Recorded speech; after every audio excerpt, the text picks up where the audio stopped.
amigos Alô Brazucas, tudo bem? Eu sou Elias Costa e estamos de volta aqui no seu canal Brazuca Esporte Clube, no programa Preleção. Isso mesmo, programa Preleção que sempre recorda grandes momentos do futebol brasileiro, sempre trazendo para você um grande convidado.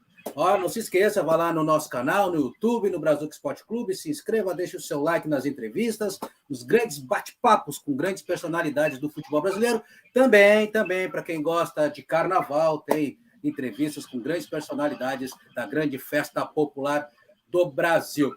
Nesta semana, o Preleção, olha, eu considero para lá de especial, porque temos uma convidada, uma bela convidada.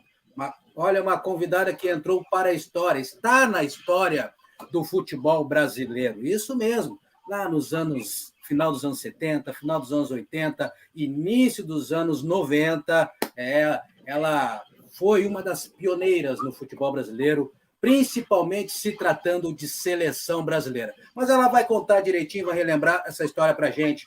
Eu estou falando da ex-goleira Meg. Tudo bem, Meg? Muito obrigado por atender o nosso canal Brazuca Esporte Clube. Olha, há muito tempo queria contar essa história para os nossos amigos do nosso canal, essa história rica do futebol feminino brasileiro, que hoje, graças a Deus, está em plena ascensão. Tudo bem, Meg? Boa noite, Elias. Obrigada, primeiramente, pelo convite. Estarei aqui representando toda a minha geração, né? Porque tem muitas atletas por trás dessa história, que carregaram esse piano junto comigo. Então, eu sou só um instrumento para contar. Poderiam outras estarem aqui, mas eu tive essa honra de ser convidada por você, tá bom? É verdade. E desde já, realmente... Meg, a ideia é buscar entrevistar, eu digo quase toda aquela seleção, Sim, agora dizer, a seleção que disputou o Mundial de 91, mas boa parte, eu vou buscar sim, vou buscar entrevistá-la, porque vocês fazem parte da história, com certeza. É verdade. Essa nossa geração foi uma geração privilegiada no sentido de técnico, porque nós tínhamos grandes e excelentes atletas. Estávamos num momento que nós não tínhamos as condições de treinamento, o futebol feminino estava sendo despontado no mundo a nível de campeonatos mundiais, e aqui no Brasil, nós representando aqui a América do Sul, saímos em vantagem em relação aos outros países, mas ainda estávamos engatinhando, estávamos dentro de um país eminentemente onde os homens praticavam futebol.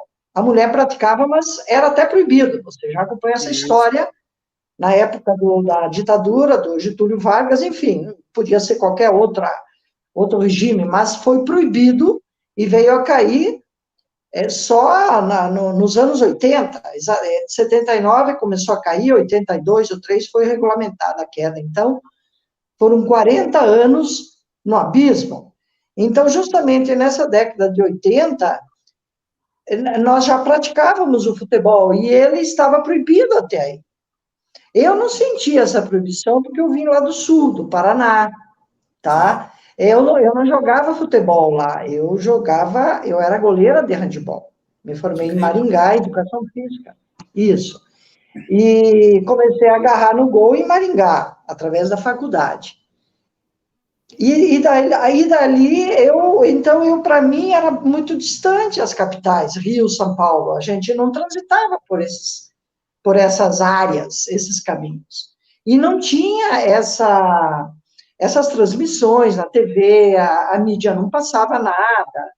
Então, para mim, o futebol, eu brincava na rua, né, com meus irmãos, mas eu jogava handebol na faculdade. Eu fui goleiro de handebol, eu nem sabia o que era goleira de futebol. O futebol era brincadeira de criança, que seguiu na minha vida como qualquer coisa lá do interior. Jogar bolinha de gude, jogar vôlei, jogar peteca, jogar queimada, subir em árvore, nadar em rio, tudo aquilo delicioso que nós tínhamos para fazer, né? Então, nós pegamos essa fase. Então, por isso que eu te digo, e nós éramos privilegiados na parte técnica, porque se nós não tínhamos treinamento, se nós não tínhamos jogos, como que veio uma Cici, que eram todas da minha época, uma Cici, que está nos Estados Unidos, uma Márcia Tafarel, uma Pretinha, uma Roseli, né, uma Michael Jackson, uma Suzy, zagueira, uma Elaine, uma Marisa, tantas outras da nossa geração. Porque aqui no Brasil nós temos milhares de atletas. Então, o nosso começo foi assim, aos trancos e barrancos, brigando para entrar em campo. E conseguiram. Como é que foi essa transição aí do handball para o futebol? Eu era simplesmente apaixonada pelo gol de handball. E quem é o responsável por isso foi meu professor na faculdade da disciplina, João Marim Mecchia, lá em Maringá. Ele me pôs no gol logo nas primeiras aulas. E eu nunca tinha ido para gol nenhum. Eu jogava vôlei pela minha cidade, em Toledo, disputava os Jogos Abertos do Paraná. Então, para mim, aquilo foi novidade. Me apaixonei de cara, já peguei a seleção da universitária primeiro de Maringá, disputando Jogos Abertos, Universidade de Maringá, jogos de seleções, e depois peguei a seleção paranaense, e fui para Jogos Universitários Brasileiros, e fui indo. Me formei só jogando handball. E aí o pessoal do Rio me levou para o Rio para jogar handball numa faculdade, fazer minha segunda faculdade, a qual eu fiz, me formei em fisioterapia no Rio. Sim. E jogando handball. Cheguei no Rio em 79. Daí sim, aí quem que me apresentou futebol? O falecido Eurico Lira, do Radar. Um grande visionário. A gente começou primeiro na praia, mas eu não larguei o handball. Eu joguei muitos anos handball pela faculdade e jogava os dois daí. Jogava na praia, jogava no campo, que ele logo em 82 fez o time do Radar, e jogava no gol de handball. Eu não queria me separar da minha paixão, que era handball. Só que já estava nascendo uma outra paixão aí. Aí eu falei, meu Deus. Foi complicado. A transição de um gol de 3x2, com uma técnica totalmente diferente, você não cai, você defende em pé, você faz espacate, você leva a mão aqui, você leva a mão e o pé embaixo, você sai em X, não tinha nada a ver. Tamanho da goleira? Hein? Não, tamanho e o tamanho do gol? O gol de futebol é 7, se não me fala a memória, 7,21, acho, por 2,43, um negócio desse. É totalmente diferente. Eu tive que treinar, então. E nós não tínhamos treinamento específico. O meu treinador de goleira era um ex-goleiro da Baixada Fluminense, o Davi. Eu comecei, eu vi os goleiros como faziam, e aí a gente ia fazendo, entendeu? A transição foi... Porque eu tinha que ir em bola baixa e jogar no chão. Sim. Eu não podia sair em X. Eu tinha que fechar o ângulo, esperar o momento, plantar a base, né? O pé de apoio. Se eu levanto o pé, vai para ali, já era. Então, foram tantas coisas. E o tempo e espaço para saída de bola, cruzamento, escanteio, bola de frente, eu fui me adaptando.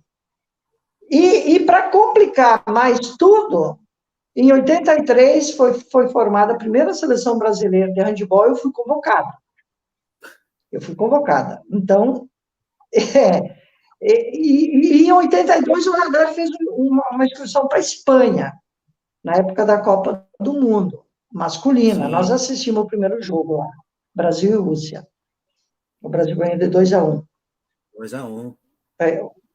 O Valdir Pérez era o goleiro do lado e o Dazaev, que na época era meu ídolo, da Rússia, do outro lado.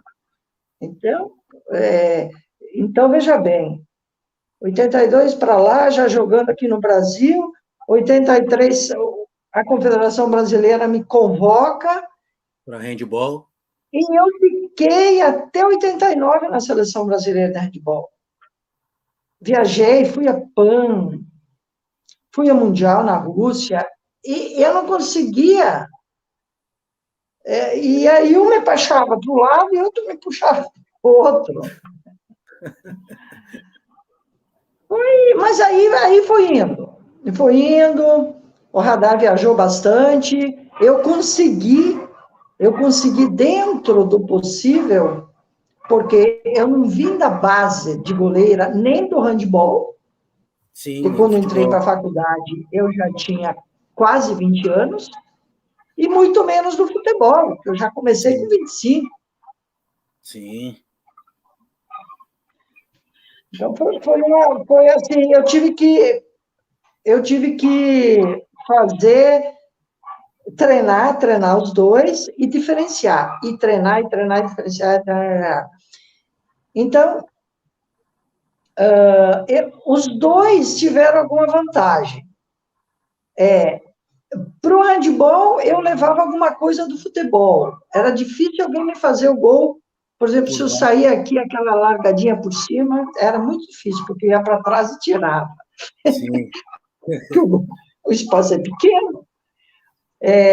Embaixo da trave, ou chute a curta distância, como eu tinha bastante reflexo para handball, era difícil fazer. Então, eu fui indo.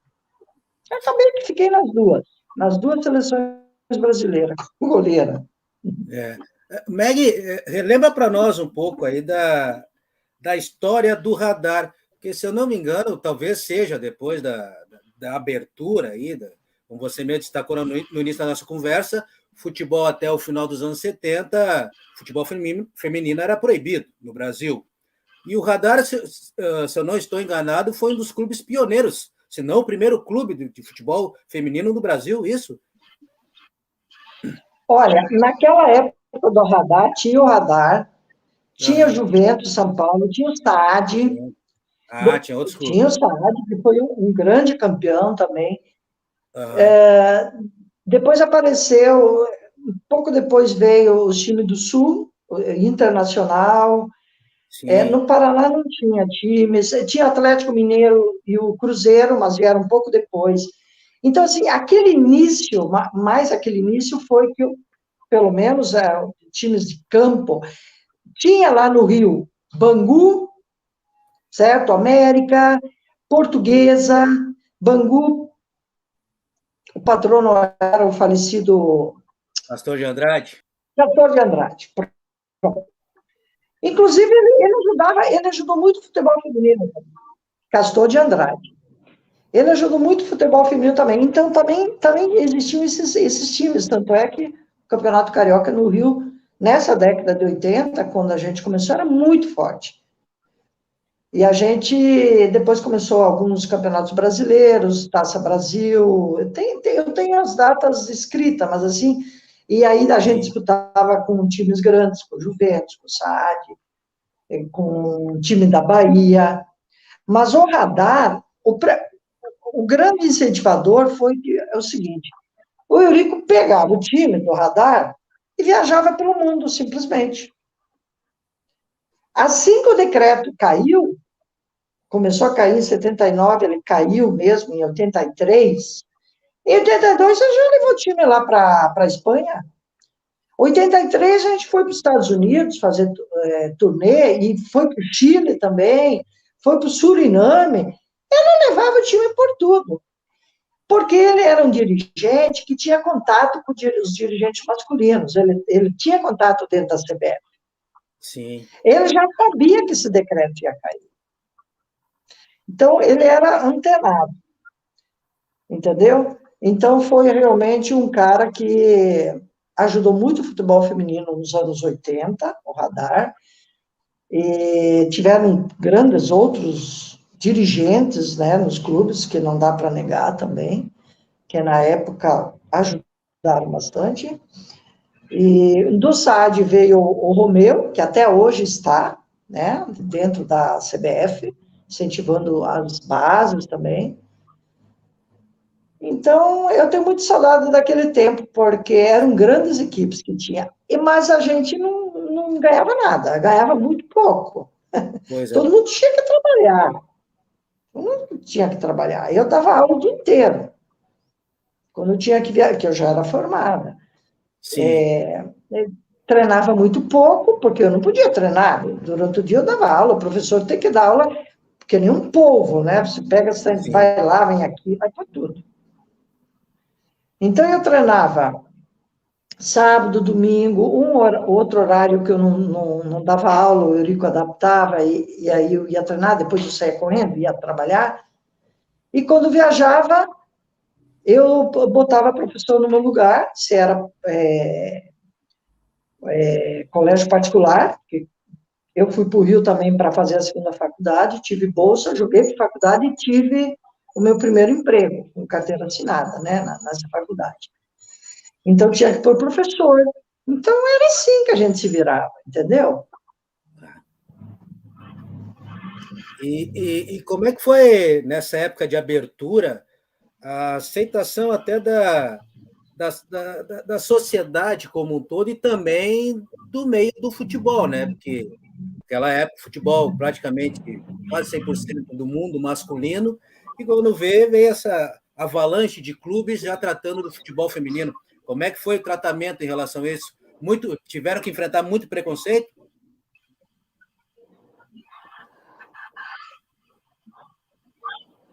Olha, a gente enfrentava preconceito, sim, mas os jogos nos estádios, por exemplo, a gente jogava na Portuguesa, que é lá na ilha, no Bom Sucesso, que também tinha time, que é em Bom Sucesso, no Sim, Olaria, que tinha time também, no Bangu, lotava, os estádios lotavam, tá? Então, era muito mais gente aplaudindo, por quê? Porque era novidade. Aquelas meninas que jogavam nos campinhos da Baixada Fluminense, ou nos arredores de São Paulo, nas baixadas do Rio Grande do Sul, no estádio, começaram a jogar no estádio, poxa, o homem e as mulheres iam assistir. Eu lembro jogos memoráveis que a gente fez. A gente fazia jogos com o radar de preliminar do Maracanã, Maracanã antigo, que tinha aquela parte de baixo ainda que chamava de geral, lotada para assistir um Fla-Flu, sei lá, tinha lá Radar e Bangu, a gente jogava com o estádio lotado, então a gente tinha aplauso. É claro que existia preconceito, sempre existiu preconceito no futebol feminino, e contra a mulher em várias áreas, não era só no futebol sim, feminino. Imagine, década de 80, uma mulher dirigindo Uber, que não tinha, mas era táxi, era preconceito. uhum, Uma mulher entrando na faculdade e saindo advogada, eram poucas que tinham, era preconceito. Então tinha preconceito de várias coisas. Mas aí jogar futebol, então imagina, né? Assim, mas em relação a atletas homens, eu não sentia preconceito, porque quando o radar terminou, eu acho que foi no, é, 97, por aí, 96, eu saí uns 2, 3 anos antes. Depois nós fomos jogar no Vasco. Fiquei jogando 10 anos no Vasco. Então, mais ou menos depois do primeiro Mundial, sim. de 91. O radar já tinha terminado. Então, o Vasco montou um time com algumas atletas que tinham participado lá do radar. Então, a gente convivia com aqueles atletas. A gente treinava em campos, não era do Vasco, mas a gente assistia os jogos. eu tenho até hoje uma carteira de sócia campeã brasileira, o falecido Eurico Miranda deu para todos os atletas campeões do Vasco, e nós éramos campeões, o Vasco ganhava quase todos os campeonatos, e a gente ia nas tribunas assistir o jogo. Então, a gente também fazia musculação lá no Vasco, então a gente fazia recuperação física, fisioterapia, então eu convivia com o Elton, eu treinei com o Elton antes dele ir para o principal. Isso, que ele defendeu o Brasil nos Jogos de Sydney, ele foi titular na Sydney. Então, como eu trabalhava todos os dias, eu não tinha tempo de treinar. Então, eu treinava com ele.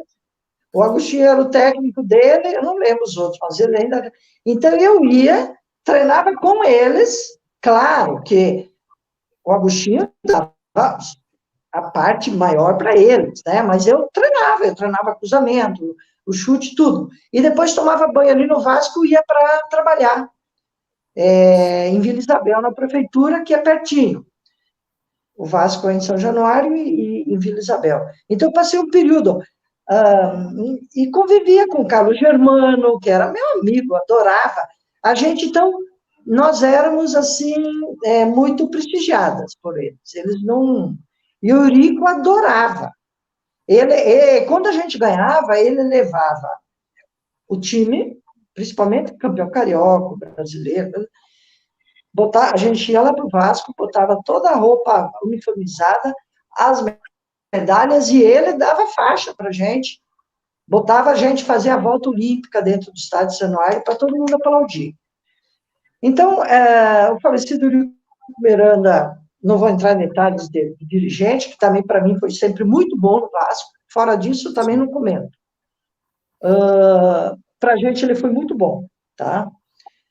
Então é isso. E veja bem, depois que a gente começou a ir a Mundial, em 91, que foi o primeiro oficial, e ver tudo isso acontecendo lá fora, estádios cheios, não estava nem aí se ia jogar, alguém chamava de uma coisa aqui, outra ali, atrás do gol, que você escuta tudo, né? Aqui atrás do gol. Sim.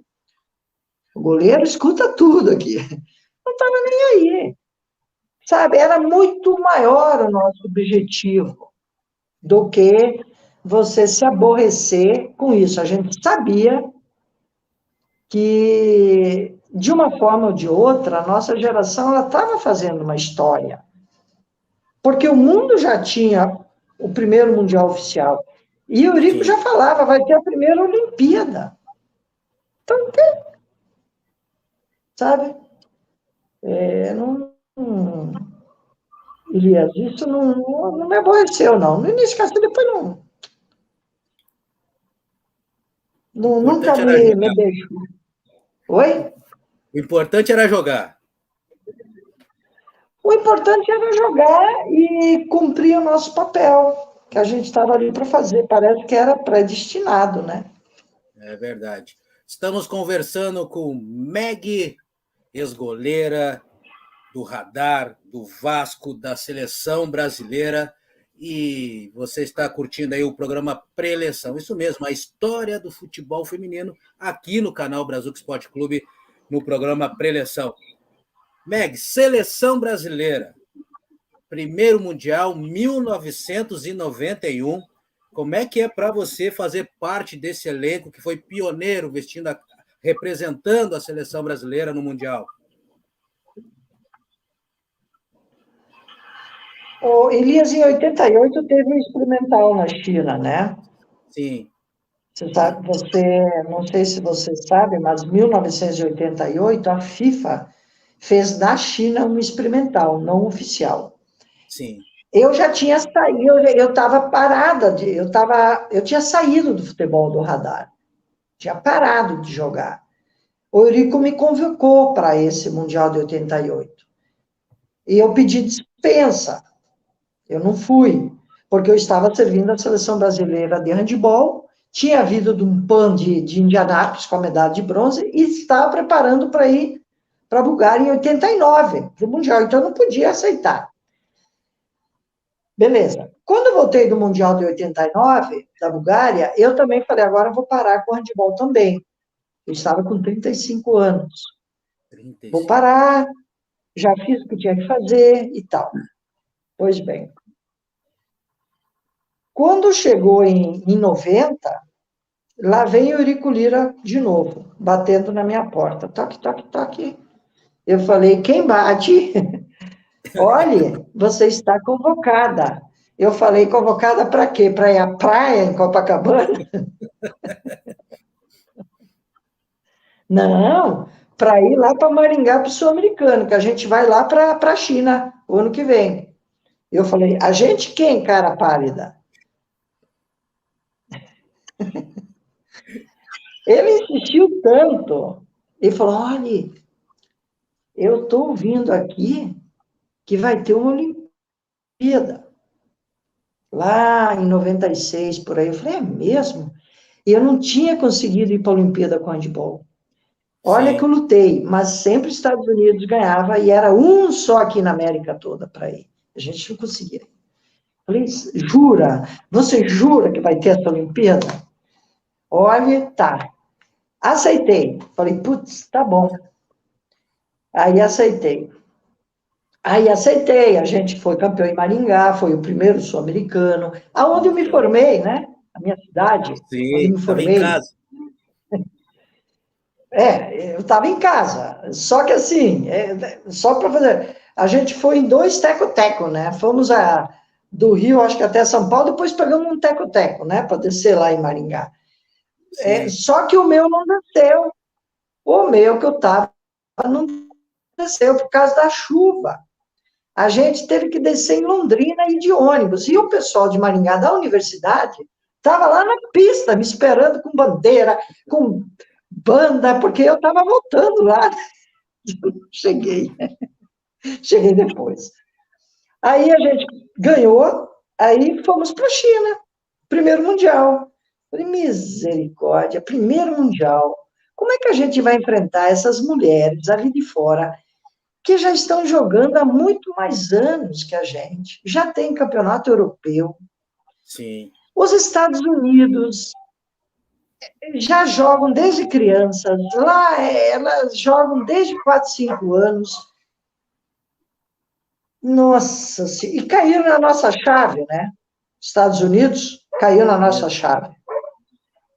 Suécia caiu na nossa chave. E na China, Suécia, Japão, Estados Unidos. Não, Alemanha. Não, Alemanha não. Foi Japão, Suécia. Japão, primeiro jogo, nós ganhamos, de 1-0. Ganhamos de 1-0. Nós ganhamos de 1-0 do Japão, mas a gente tem que enfrentar Estados Unidos e Suécia. Perdemos, mas jogamos com honradez. Porque nós tínhamos como é que posso te falar, Elias? Nós tínhamos um pouco de experiência internacional com clubes, com o clube, com o Radar, viajando. Era o que a gente tinha. Então, não assustou os estádios cheios, não assustou, não assustou jogar contra mulheres fortes, porque nós já tínhamos ido, já tínhamos jogado, não com elas, mas com equipes fortes também. E nós sabíamos que a gente estava saindo na traseira, né? Que seria muito difícil. Sim. Mas até pela estrutura, né? Não tínhamos. Até porque o futebol feminino ficou alguns anos parado aqui no Brasil. A gente foi convocado em 90, estava no limbo, não tinha campeonatos. Eu mesmo voltei fora de forma. Eu mesmo estava acima do peso, acho que uns 5 quilos. Sim. E tivemos que, sabe, praticamente, num ano, enfrentar isso. Foi uma experiência maravilhosa. Tá? Estados Unidos foram campeões, né? Caiu na nossa chave, foram campeões, com Mia Hamm, Michelle Aker, todo aquele povo que jogava para diabo que jogavam elas, sabe? Mas voltamos com uma grande experiência, sabe? Voltamos com uma grande experiência. E aí voltei para o Vasco. Aí o Vasco montou um time. Aí o futebol feminino no Brasil deu uma reativada. Começou lá, campeonato aqui, campeonato lá. Falei, bom, agora que eu voltei, agora eu quero ir para essa Olimpíada. Agora não tem quem me faça eu parar, porque, poxa, já voltei. E aí emendou com... E em 91 a Suécia já tinha a Pia, né? A Pia Sandeja, a técnica aqui da nossa seleção, já jogamos contra ela lá já. E em 95 aí teve o segundo Mundial. Qual foi o nosso primeiro jogo? Contra a Suécia? Na casa da Suécia. A Pia estava jogando de novo. Eu falei, Japão, primeiro jogo foi Suécia, ganhamos de 1-0. Ganhamos de 1-0. Fizemos um jogo fantástico. Luciano do Vale transmitiu, mas não, acho que não foi pela Band. Era uma outra emissora, se eu não me falar a memória. Ele estava lá com a gente, foi muito querido, estava lá com a gente. O segundo jogo contra o Japão e o último contra a Alemanha, perdemos de 6-1 contra a Alemanha. Um time com todas as estrelas que já foram disputar o melhor prêmio do mundo. Falei, putz, mas jogamos, mas só que a gente não conseguia. Elas estavam muito à frente. Porque as seleções disputando o campeonato Eurocopa. E o que nós fazíamos aqui? Eram campeonatos brasileiros, mas nós não tínhamos no continente. O que nós tínhamos no continente? Agora que está começando. Equador, a técnica lá, Argentina, mas a gente não tinha com quem jogar. Tá? Então, por isso que eu te digo, a gente jogava com a nossa técnica. Mas a gente não tinha o preparo físico, jogos internacionais que elas tinham. Sim. Tá? Então, foi o segundo Mundial. E depois, em 96, o sonho realizado de disputar uma Olimpíada. 96 foi realizado. Eu fui para a Olimpíada com 40 anos. José Duarte, nosso técnico, ele falou, você vai. E você vai porque você vai ser a minha goleira. Você vai. Pela experiência, por ter passado por tudo, eu falei, olha, tudo bem. E veja bem, nunca parei de trabalhar, né? Eu me formei e em 79 comecei a dar aula, passei em concurso no Rio, trabalhava o dia inteiro, de segunda a sexta. E você, com essa idade, você com preparo físico. E jogava no Vasco, porque o pessoal do Vasco falou, pode jogar. O Mauro Galvão era zagueiro, e estava acho que com 39, 40 também. Isso. Aí o pessoal falou, não, você pode jogar. Mesmo quando eu voltei, você pode continuar jogando. Eu falei, mas não, tá. E aí fui para a Olimpíada. Voltando um ano antes, a Alemanha jogou a final de 95 contra a Noruega. Sim. E a Noruega foi campeã, eu acho, ela ficou em segundo. Tinha Prince da Alemanha, o pessoal todo.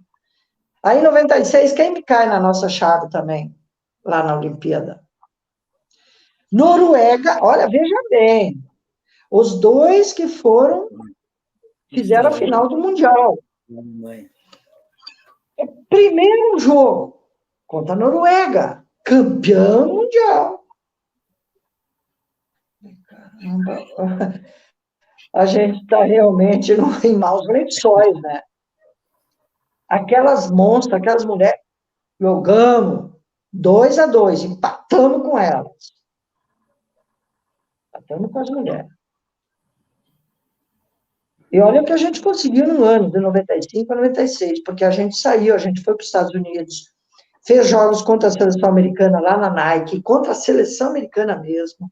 Elas foram para Campinas, né? A Sport Promotion estava ali com a CBF meio patrocinando, então a gente ficou, ó, na Granja, fizemos bastante jogos. Não foi assim tantos, mas foi o suficiente para a gente conseguir chegar numa semifinal, que a gente chegou. Aí nós empatamos, saímos com 1 ponto. O segundo jogo eu não joguei contra o Japão, eu fraturei um dedo, bati na trave. Depois do jogo contra a Noruega, ainda joguei com o dedo.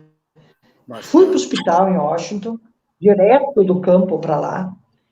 Aí, fiz aquelas lasquinhas no dedo e tal. Aí o Zé Duarte. A Alemanha, o terceiro jogo contra a Alemanha, a Alemanha tinha feito também a final, contra a Noruega, e nós tínhamos levado de 6. Eu falei, putz, a gente precisa de 1 ponto para ir para Atlanta, porque a gente começou em Washington, contra a Noruega foi em Washington, contra o Japão e contra a Alemanha foi em Birmingham. E a gente precisava de 1 ponto, ou seja, a gente precisava empatar com a Alemanha. Se a gente perdesse, a gente ia pôr as nossas malinhas, pegar o avião e ir para casa. A gente não ia para Atlanta. Falei, não é possível, né? Eu vim para cá e ir para Atlanta, não tem como, né?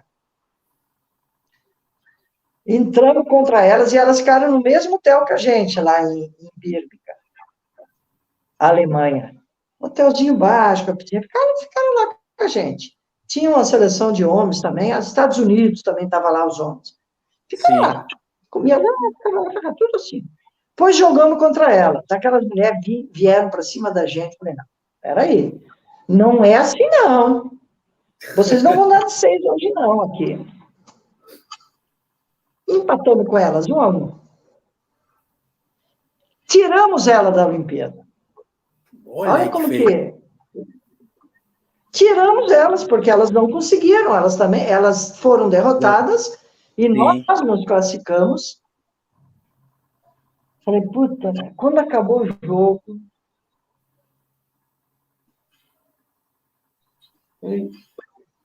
fazer o quê, né? Um dia da caça e outro do caçador, né? Um dia da caça, outro do caçador. Sim. Aí, quando voltamos pro hotel, elas já tinham chegado, elas estavam que nem um jacaré na beira da lagoa, só que na piscina, assim, derrotadas, né? A Silvia Neide, que até foi a técnica delas aqui na Olimpíada do Rio, né, que ganharam, foram campeões, a Silvia Neide, quando entramos, assim, ela, hi, Maggie, hi, Silvia, e fomos. Imagine, nós tiramos elas da Olimpíada. E aí a gente foi para Atlanta, imagine. Chegamos lá na vila, todo mundo tinha assistido os jogos, receberam a gente assim, sabe? Então, foi muito bom. A nossa geração foi vitoriosa, viu, Elias? Foi vitoriosa. Verdade. Entendeu? Sim, verdade. E falando um pouco do atual momento do futebol feminino no Brasil, principalmente se tratando de seleção, a seleção hoje, acho que na sua opinião, vive um momento de transição, principalmente depois dos Jogos Olímpicos, e como é que, na sua opinião, como é que está esse trabalho, principalmente da PIA, principalmente, fazendo essa transição, já tendo os clubes, tendo apoio já dos grandes clubes, tendo um campeonato brasileiro forte, como é que está esse momento da seleção brasileira, principalmente? Primeiramente, eu gosto muito da Pia. A Pia é uma vencedora. Sim. A Pia foi uma grande atleta pela Suécia, jogou em vários clubes lá também. E depois ela dirigindo, ela foi campeã, ela é bicampeã olímpica pelos Estados Unidos. E na Olimpíada do Rio, ela foi para a final dirigindo a Suécia, foi para a final contra a Alemanha, que era dirigida pela Silvia Neide, e a Alemanha ganhou, mas então ela também tem uma medalha de prata lá também. Então, não tenho o que contestar com a Pia. Ela sabe, ela entende de futebol. E a assistente dela, pelo que a gente sabe, pelo que a gente leu, pelo que a gente acompanha, ela trabalhou muito com base também na Suécia, então entende muito. Então, quando a Pia foi convocada para vir para o Brasil, ela revolucionou aqui. Hoje a Pia é responsável pelas seleções de base, sub-17, sub-20 e adulta. Então, a Pia estava lá na Costa Rica assistindo o sub-20, que ficou em terceiro lugar. Ela está de olho. A Pia estava, claro que é um outro momento, mas eu digo a importância da Pia. Ela que convocou a nossa geração para ir lá em dezembro, nas Pioneiras, na Granja. Ela estava lá. Ela convocou, assinou, mandou a convocação, foi lá na Granja, ficou lá com a gente 2 dias, assistiu o nosso jogo, almoçou com a gente, conversou, tirou foto, fez tudo com a gente. E assim ela faz com as categorias de base. Então, ela observa e vai subindo, sub-17 para sub-20, sub-20 para adulta. Então, para mim, a Pia está fazendo um trabalho muito bom. Ela não podia ficar com a mesma equipe que ela chegou, que já pegou uma equipe que era aquela equipe, então não tinha muita troca, entravam aqui, saíam. Não, ela está fazendo rodízio e aproveitando, botando todo mundo para jogar. Ela vai encontrar um time ideal. Ora, as bolas, não é assim que tem que ser feito? Então, eu confio nela. Eu confio nela. Sistema Uma coisa boa da nossa seleção hoje a seleção está jogando taticamente como uma seleção, um grupo. Não é uma bola que é lançada aqui da lateral para o meio de campo ou direto lá na frente para uma Marta resolver. Isso. Certo? Porque a nossa seleção já chegou em 2 finais. Em 2007, a final contra a Alemanha no Mundial lá da China, e em 2008, na final olímpica. Tudo bem, Marta estava jovem, Cristiane estava jovem, Formiga estava mais jovem, mas você vê que eram peças que decidiam, né? E hoje essas peças envelheceram.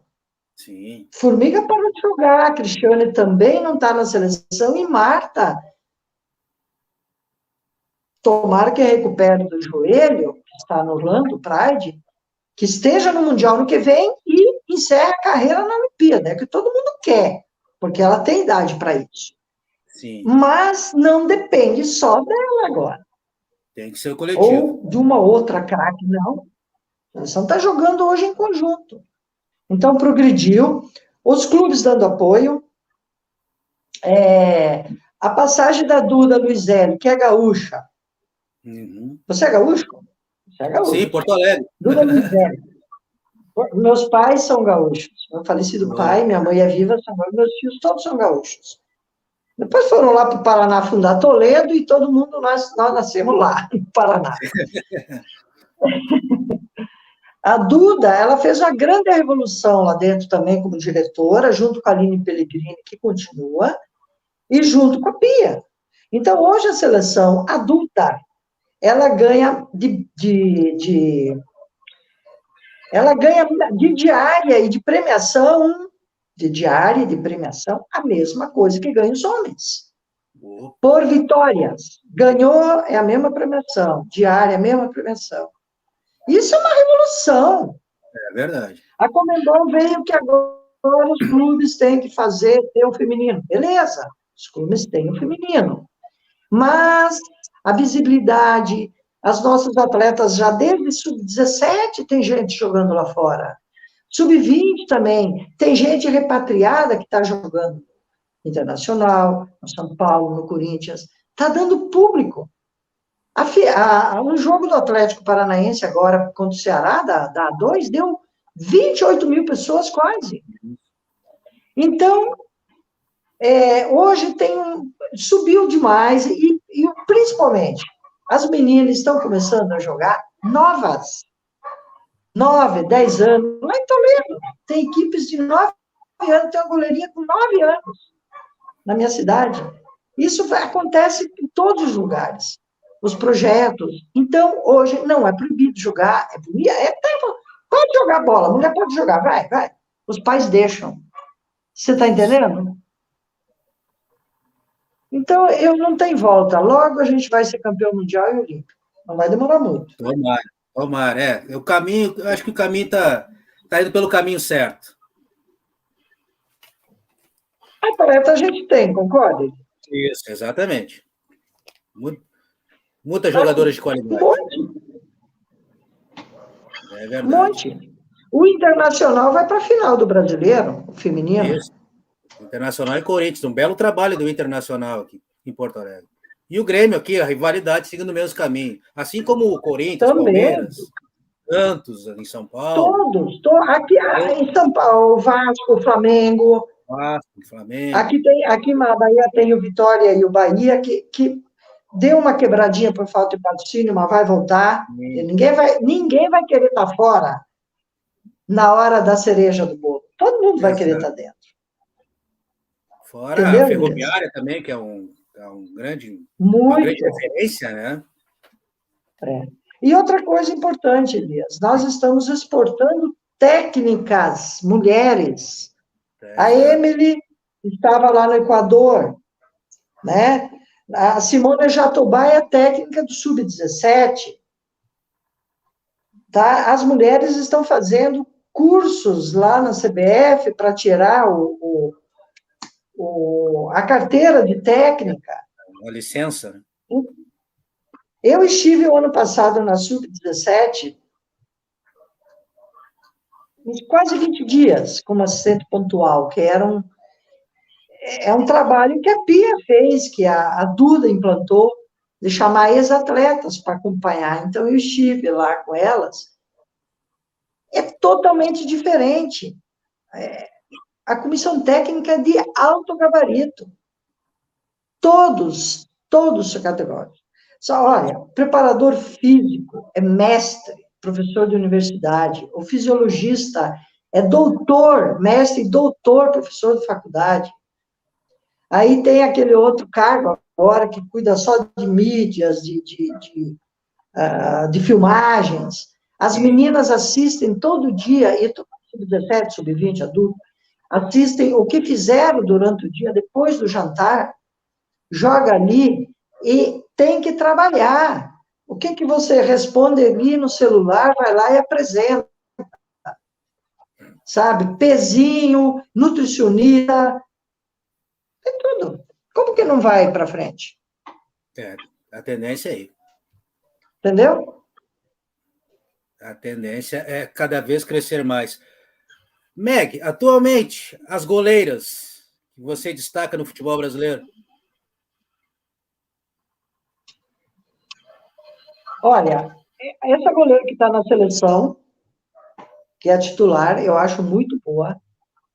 Tem essa goleira que foi da seleção principal do Sub-20, agora ela era titular. Eu não lembro o nome dela, uma loura, e ela é do time do Internacional. Ela é reserva do Internacional também, com 20 anos. Mas a goleira nossa titular, como é que é o nome dela? Me lembra aqui, me ajuda a lembrar. 1,83 m, a maior goleira até hoje que teve no futebol. Então, ela já começou a treinar Lorena, desde nova. Então, essas goleiras, qual é a vantagem das nossas goleiras? É que nem das atletas de campo. Elas começaram a treinar como adolescentes, certo? Sim. Adolescentes. Então, elas são goleiras modernas, elas estão jogando que nem os goleiros jogam o mundo inteiro, elas fazem parte da zaga defensiva, elas saem jogando com o pé, tem que saber jogar com o pé. Porque quando o técnico quer pôr aquilo, você tem que saber, tá? Você tem que comandar. As equipes agora, todos têm psicólogo, você também, um goleiro, principalmente, tem que ter, senão não vai para lugar nenhum, vai morrer na praia, tá? Então, elas tem segurança psicológica. Então, eu acho que a gente está muito bem servido de goleiros, tá?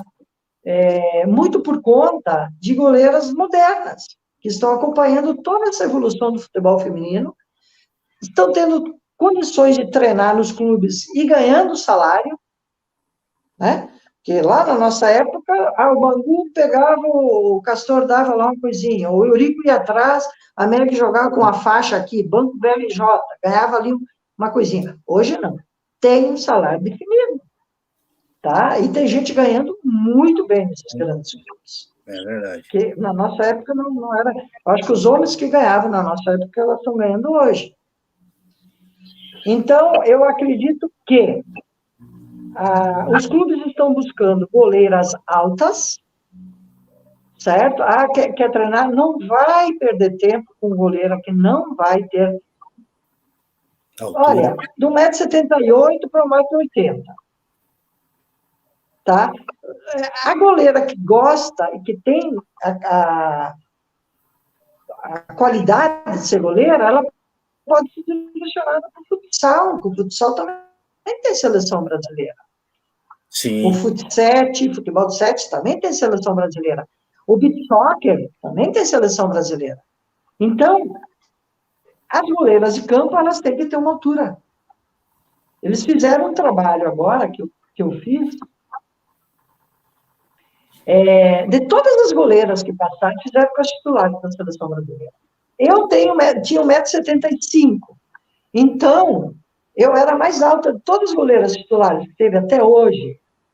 A Lorena me passou. Então, eu venho depois da Lorena, as outras todas. Eu já achava, eu já fazia o possível com 1,75 m. Então, a Lorena, acho que tem 1,83 m. Então, a gente está bem servido. A nossa reserva também é alta da seleção. Então, eu acho que nós estamos indo para o mesmo caminho. Goleira vai ter também ser goleiras boas, vão logo sair em jogos em grandes clubes e também, quizá, podem disputar serem as melhores do mundo. Por que não? É verdade. Entendeu?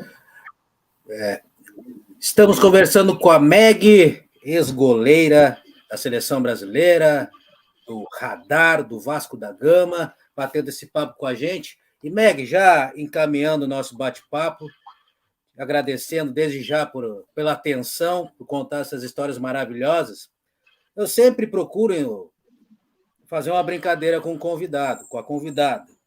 Eu escalo um time, qual o convidado se destacou, e o convidado define esse time em uma frase. Eu vou fazer isso com você, vou fazer essa brincadeira com você. Vou escalar aqui, você pode até me corrigir. Tá. Vou escalar o time que estreou no Mundial de 1991 contra o Japão, né? Vitória de 1-0. E você pode relembrar outros nomes, com certeza. Você vai definir esse time e esse grupo, principalmente de 91, em uma frase, pode ser? Pode. Vamos lá. Meg, até taticamente assim eu não soube formatar esse time, mas você pode me corrigir. Meg, Sim. Rosa Lima, Marisa, Elane, Fanta, Solange, Marcinha, Rosângela Rocha, a Fia Carioca, Adriana e Roseli. O técnico Fernando Pires, isso? Perfeito. Isso aí. Defina esse time, esse grupo em uma frase, Meg. Foi um grupo de pioneiras desbravadoras e corajosas. Não nos intimidamos, fomos lá e fizemos o nosso máximo. Era o que nós tínhamos para apresentar. Ponto. Que maravilha, que maravilha. E olha para vocês, ó. Obrigada. Depois, quase 30 e poucos anos depois, está aí o resultado, o crescimento da modalidade, o crescimento brasileiro. Olha para vocês. Pela coragem de vocês. Não desistiram. Muito obrigado. Baita papo, muitas histórias. Olha, foi o que eu esperava mesmo, o que eu pretendia. Esse era o objetivo. Como eu disse no início, a ideia é entrevistar mais jogadoras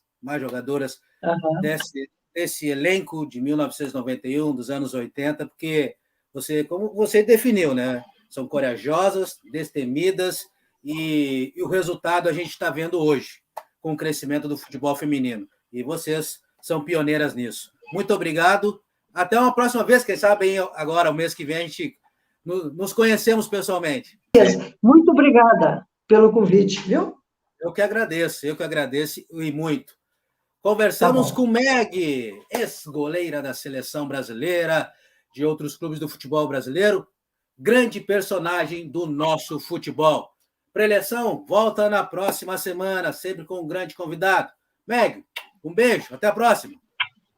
Valeu, obrigada. Tchau, obrigada a todos aí, valeu.